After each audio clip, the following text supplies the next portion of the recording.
Welcome to session 3. In this one, we want to talk about some very practical tips on how you can have a successful life group. Number one, we've got to talk location. We got to think in terms, are you going to meet at your house or someone else's house? Are you going to meet in a restaurant or cafe?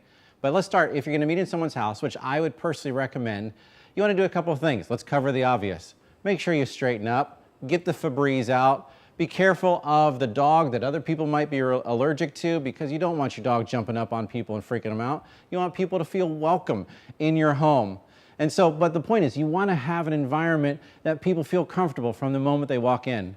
Another helpful hint, put on some music, turn off the TV, put some cookies in the oven. Who doesn't love the smell of cookies? But you want it to be comfortable. Now, if you're going to meet somewhere else, like in a cafe or restaurant, which is fantastic, just think in terms of this. Are you able to have conversation that other people won't be able to overhear? Again, we want to have a life group that people feel comfortable in talking about what's actually going on in their life. Now, some of you also are thinking, we'll just meet at the church, which isn't a bad idea, but just so you know, the church is really busy and it may be hard to even find a time to have a scheduled space at the church. But first of all, think about where's a good place for your group to meet. Okay, we need to talk food now. Who doesn't love food? I think some of the greatest life groups are the ones that have food in them, because we eat together, we talk together, we break bread together. It's biblical.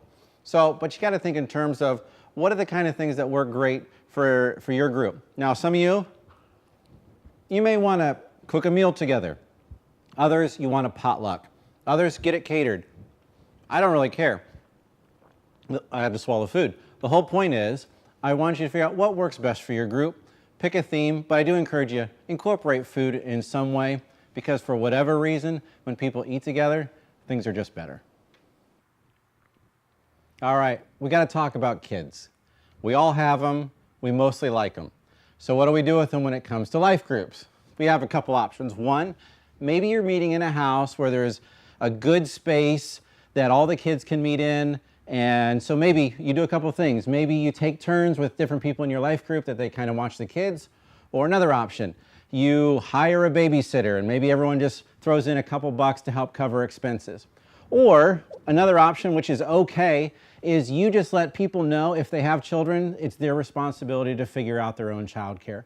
The point is, you got to figure out what works for your group. There's no wrong answers here. But the only thing I do want to challenge you on is, if you want to have children in your house, just be careful in terms of location, because it may affect what you're willing to talk about or not talk about if you've got little ears that are listening. But find what works for you, and let's take care of our kids.